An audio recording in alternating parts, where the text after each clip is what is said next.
Well, good morning, everybody. Welcome back to another episode of Try New Things. For today, I'm going to start off with a message being, sometimes it's a really good idea to shop long before you need something.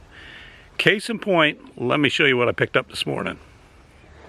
So I just got back to the barn from picking up a trailer load of 8-foot treated fence posts. Now, I don't intend on putting in a fence, but this spring I do plan on building a small retaining wall around where we're going to build a raised garden bed section down by the gardens. And because I am looking in advance of need, got this trailer load for $100, 25 fence posts. That works out to about 25 cents a board foot, which I think is a pretty good deal. So I'm going to just store these for now, and later on in the video you'll see me building a retaining wall out of pressure treated fence posts. So here's the lower garden, which was our original garden, and then up there is the new garden we just got done making, ready to plant for the first time next year. And between the two is where we're going to put the raised beds. So I've gone ahead and excavated a shallow trench for where I'm going to be putting the retaining wall. And it doesn't have to be too high. I'm just trying to level it off a little bit.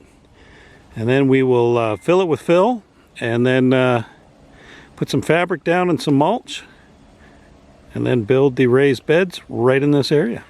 Well, it's not the nicest day we've ever had on the farm, but it is a day, so we're going to put it to good use. We're down here between the gardens, and we're going to be working on that retaining wall that we're going to build for the raised garden bed area. Now, again, what we're using are those fence posts that I picked up that I got a good deal on. And it's going to be a bit of a challenge because it's kind of like trying to stack pencils one on top of each other as they're laying horizontal. But we'll figure it out. I've got some ideas. It's going to be a little bit of Lincoln Logish going on, some dead men in the middle, and hopefully that'll help hold it together. Now, I don't have the gravel yet, so I'll have to come back and put the gravel around the base and then come back and backfill front a little bit and back. But anyway, let's get set up and let's get started. So here's a look at those screws I'll be using to attach one log to the other. I got a whole box of them. I don't think it'll be enough, but it'll be enough to get started. And I'm ready to drive my first bolt.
Well, it's coming along. We will stop here for the day and pick it up again tomorrow, where I've actually got, I think, one more course, or 2 courses, depending on where you're looking.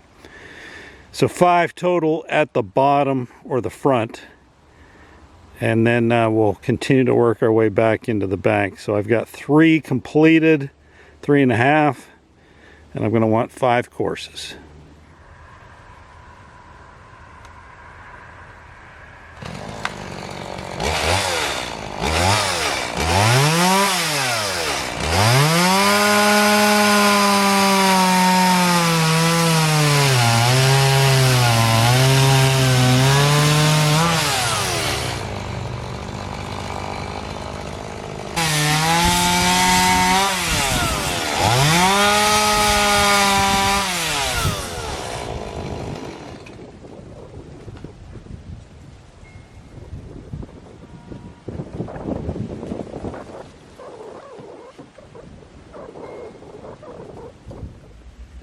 So here we are looking at the final product of the fence post retaining wall that I built. I've used every single fence post that I had.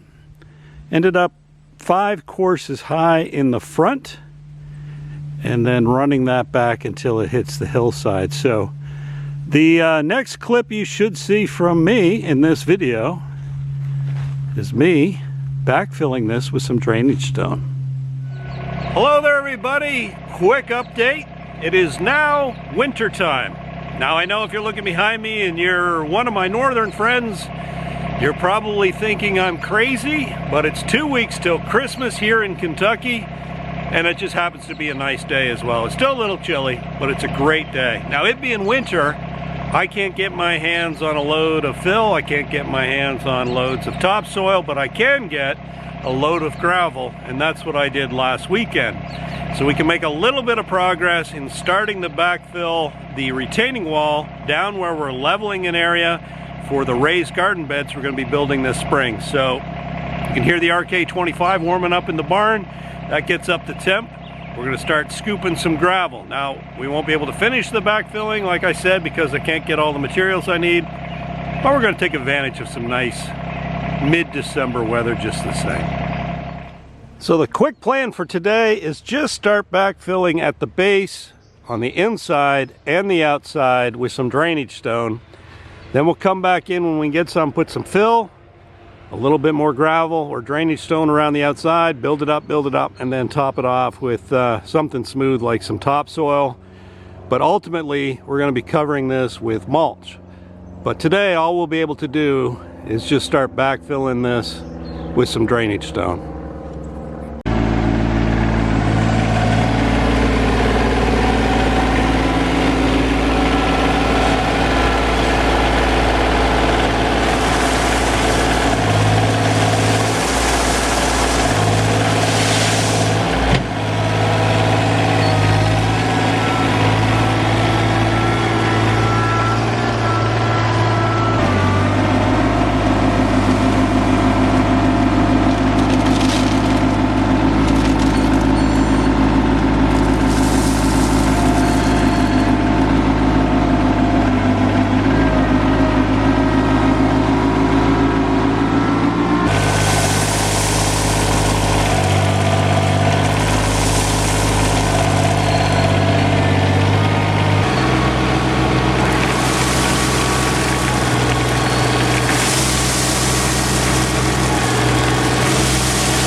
So this is just about as much as I could reasonably achieve this fall or this winter. My objective is to have no resting soil up against any of the retaining wall wood.